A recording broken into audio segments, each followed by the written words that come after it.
What if your garden could replant itself? Not a metaphor, not a marketing promise. I mean literally. You plant something once this June, and from that point forward, it drops its own seeds. Those seeds grow into new plants. Those plants drop more seeds, and your garden quietly fills itself, season after season, with almost zero help from you. That is not a fantasy. That is what self-seeding plants do. And today, I am giving you the 10 best ones to plant right now in June. The plants that will turn a single season's effort into a garden that keeps growing and expanding for years. We are counting down from 10 to 1. Number 1 is the single most reliable, most productive, most ecologically valuable self-seeder you can put in any garden. And I guarantee you have seen it growing wild on roadsides without realizing it was one of nature's most generous gifts to the gardener. Here is the honest picture of what most gardeners do every spring. They go to the garden center, they spend money, they bring home new plants, they spend a weekend planting, and every single year it is the same process. Buy, plant, repeat. Self-seeding plants break that cycle completely. You plant once, the plant blooms, it sets seed, those seeds fall naturally onto the surrounding soil, stratify through winter, and germinate the following spring. In some cases, dropping so many seeds that within 2 or 3 seasons, you have a colony where you have one plant. The garden does not just maintain itself, it multiplies. And every season, it fills in a little more completely, a little more naturally, a little more beautifully than the year before. The 10 plants in today's countdown were selected because they are the most enthusiastic, most reliable, and most visually spectacular self-seeders across a wide range of zones and garden conditions. Some are native wildflowers. Some are cottage garden classics. Some have histories stretching back centuries in European and American gardens. All of them will transform how your June planting investment pays off in every single season to come. Before we get into the countdown, drop a comment right now. Tell me, do you already have any self-seeding plants in your garden? Or is this a completely new approach for you? I want to know where you are starting from, because it completely changes which of these plants makes the most sense to try first. And if you are watching this on the Evergreen Grounds channel for the first time, welcome! Hit subscribe, hit the bell. This is exactly the kind of content we share every week. The practical, specific, genuinely useful gardening knowledge that most channels never go deep enough to give you. Now, let's count down. 10 plants, all of them going in the ground in June. All of them chosen because once you plant them, your garden starts working for you instead of the other way around. The first few are cottage garden classics.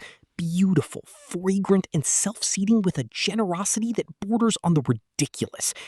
The middle group gets ecologically deeper and visually more dramatic. And the final 2 are not just great self-seeders, they are among the most important plants you can grow for native bees, butterflies, and birds, with a combined ecological value that most gardens simply do not have. Starting at number 10. Plant number 10, Sweet William, Dianthus barbatus. Sweet William opens this countdown because it delivers something almost no other self-seeder can match in the June garden: extraordinary fragrance. The flat-topped flower clusters carry a sweet, spicy clove scent that intensifies in the evening and drifts across the entire garden on warm summer air. Once you have grown Sweet William near a seeding area or along a garden path, you will never plant that space with anything else. Dianthus barbatus is native to the mountains of southern Europe and has been cultivated in European gardens since at least the 16th century, appearing in botanical illustrations from the 1500s, described in detail by John Gerard in his 1597 Herbal, and brought to colonial American gardens in the 17th and 18th centuries, where it became a staple of the cottage garden style that defined early American horticulture. Why it earns its place. Research has documented that Dianthus barbatus produces seeds with natural germination rates above 80% when surface sown with good soil contact, one of the highest reliable germination rates of any commonly grown garden plant. The flowers are documented as particularly valuable for daytime flying moths, butterflies, and hoverflies in the critical late spring window when early bloomers have finished and summer plants have not yet begun. Care and self-seeding. Full sun to part shade, well-drained average soil, zones 3 through 9. Plant young seedlings in June. They produce first-year rosettes that overwinter successfully and bloom the following May and June, establishing the perpetual self-seeding cycle from year 2 onward. Allow seed heads to dry and scatter naturally in summer. The fragrance is strongest in the evening, making this the ideal plant for anywhere people sit or walk. Plant number 9, Larkspur. Consolida ajacis, zones 2 through 11.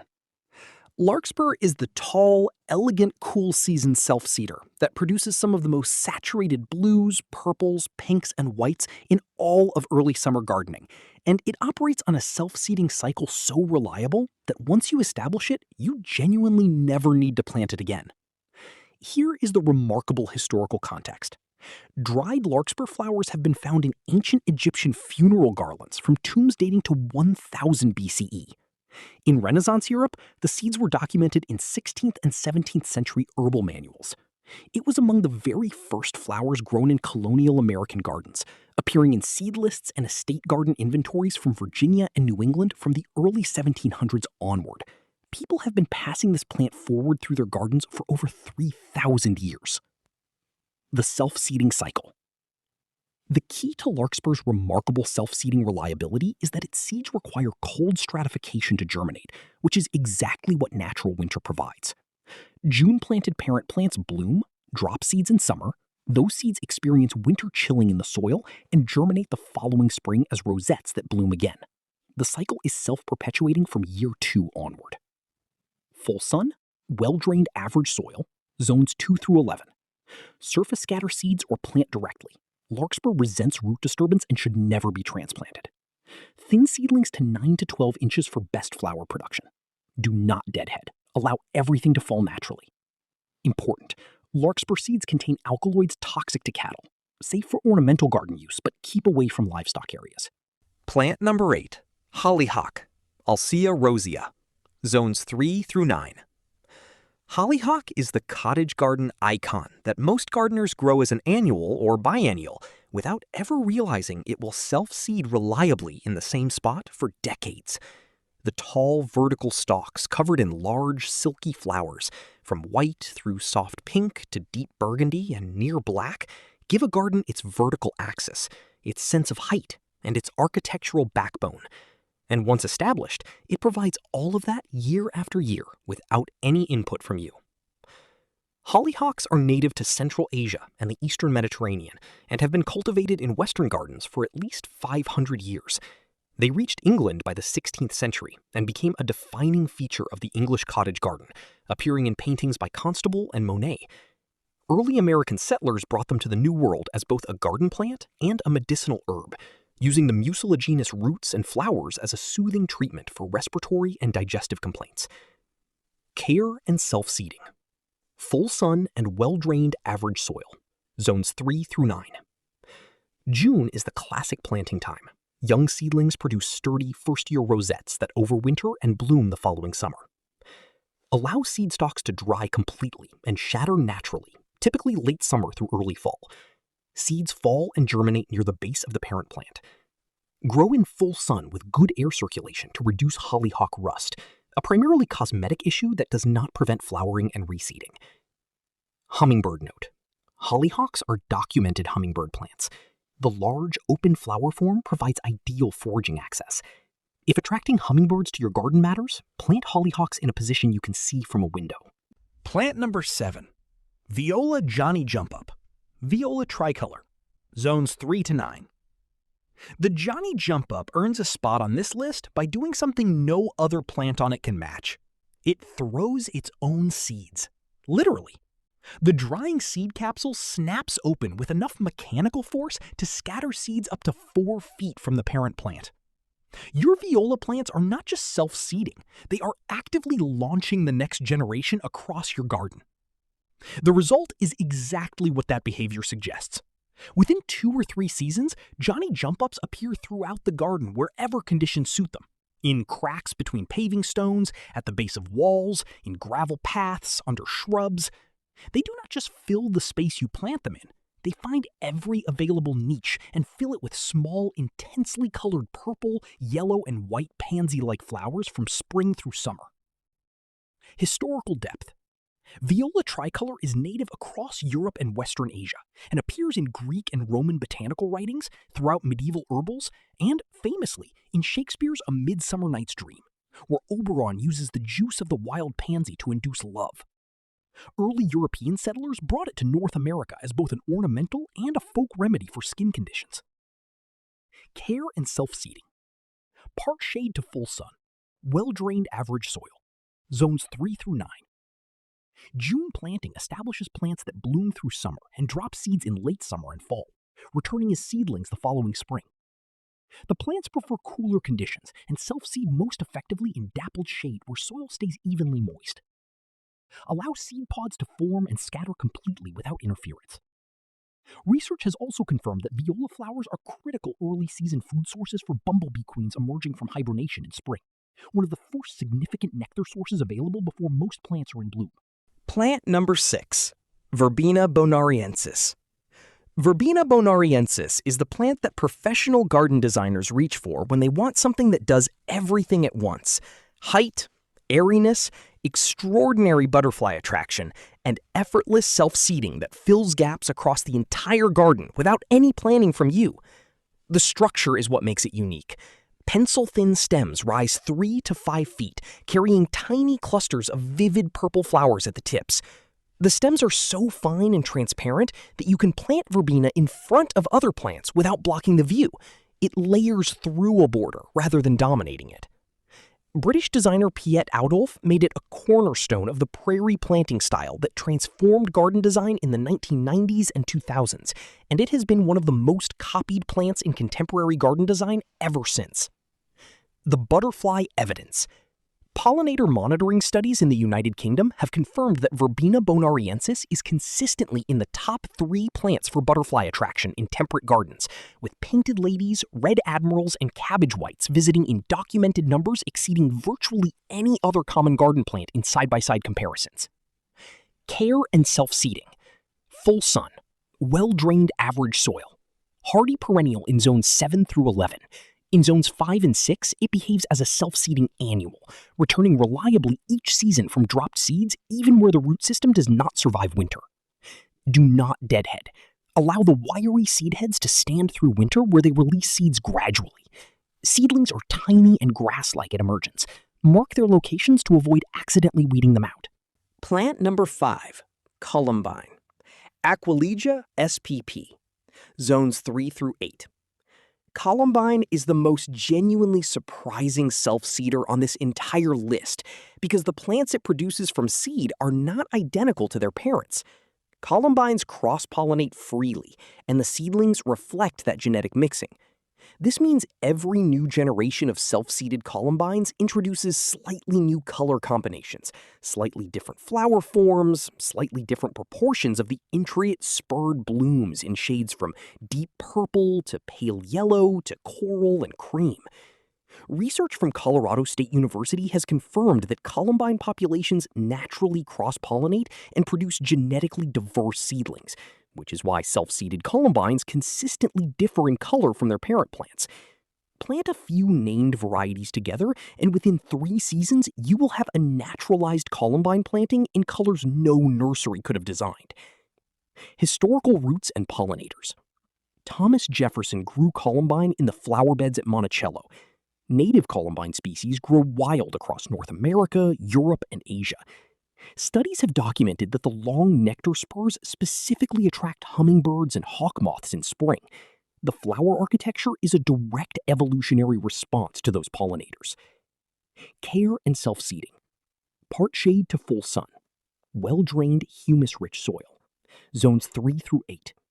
June planting allows the plants to root in before summer heat, though columbines prefer cooler conditions and may go partly dormant in extreme heat before rebounding in fall.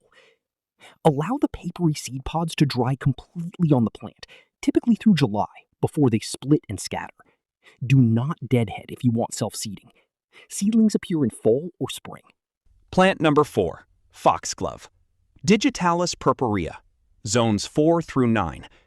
Foxglove is the tall, dramatic biennial that self-seeds so prolifically it behaves exactly like a perennial, and it carries one of the most significant medicinal histories of any garden plant in existence.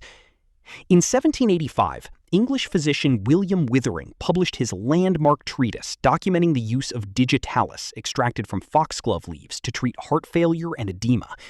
That discovery founded modern cardiac medicine. Digitalis glycosides derived from foxglove are still in clinical use today in the treatment of atrial fibrillation and congestive heart failure. The towering 4 to 6 foot flower spikes covered in tubular, spotted blooms in purple, pink, white, and cream that you plant in your garden this June are literally a living piece of medical history. The self-seeding mechanism. Each foxglove flower spike produces thousands of seeds, tiny enough to drift on the lightest air movement. They germinate best on bare soil with direct contact with the ground, which is why naturalizing foxgloves near disturbed soil edges, woodland margins, and gravel areas produces the most reliable colonies. Care and self-seeding. Part sun to full sun. Plant number 3, Lupin. Lupinus polyphyllus, zones 4 through 8. Lupins are one of the most visually spectacular self-seeding perennials you can grow, and they offer something no other plant on this list provides. They actively improve your soil while they grow. The dense spikes of tightly packed flowers in purple, blue, pink, red, and white, rising 2 to 4 feet in late spring and early summer, are genuinely jaw-dropping. They look like something from a wildflower meadow in the Scottish Highlands or the Pacific Northwest coast, which is precisely where Lupinus polyphyllus grows wild. The modern Russell lupin varieties dominating gardens today were developed by English nurseryman George Russell through decades of patient selection beginning in 1911 and culminating at the 1937 Chelsea Flower Show, where his new varieties caused a sensation and won every major award. The nitrogen-fixing secret. Lupins are legumes. They form symbiotic relationships with rhizobium bacteria in the soil to convert atmospheric nitrogen into plant-available form, actively improving soil fertility for every surrounding plant over time. You are not just planting a spectacular self-seeder, you are planting a living soil amendment. Care and self-seeding. Full sun to part shade. Well-drained, slightly acidic soil. Zones 4 through 8. Lupins prefer cool, moist climates. They perform best in the northern half of the country and at elevation in the south. June planting lets young plants establish deep root systems before winter. Lightly scarify seeds with sandpaper before planting to improve germination. Allow seed pods to dry on the plant and split naturally. The pods snap open and scatter seeds with surprising force. Established colonies expand gradually and require virtually no care once settled. Plant number 2, Purple Coneflower, Echinacea purpurea, zones 3 through 9. Purple coneflower is one of the most complete plants in the garden. It is visually spectacular from midsummer through fall. It is among the most important native plants for supporting pollinators. Studies have documented over 40 native bee species visiting a single planting. It feeds goldfinches through winter from the standing seed heads. It has one of the longest documented medicinal histories of any North American plant. And it self-seeds into ever-expanding clumps and colonies that grow more productive every single season. Research published in the Lancet Infectious Diseases has confirmed that echinacea extracts reduce the duration of the common cold, and studies at the University of Cologne documented a 35% reduction in cold incidence in clinical trials. The flowers are also documented as critical habitat, supporting monarch butterflies, painted ladies, and native bee populations. This is not just a beautiful plant, it is an ecological anchor. Care and self-seeding. Full sun. Well-drained average soil. Zones 3 through 9. June transplanting gives the plants a full season to establish and begin self-seeding their first fall. Leave seed heads standing through winter. Goldfinches depend on them, and the seeds naturally cold stratify in place for spring germination. New seedlings appear within 18 inches of parent plants and can be moved in early spring while still small. Once established, a coneflower patch expands steadily with zero replanting, returning denser and more productive each season. Plant number 1, Black-Eyed Susan, Rudbeckia hirta, zones 3 to 9. Here it is, number 1 on this list. And the reason is simple. No other commonly grown garden plant combines visual impact, ecological value, self-seeding reliability, and sheer generosity in the way that Black-Eyed Susan does. Rudbeckia hirta is the gold standard of self-seeding garden plants.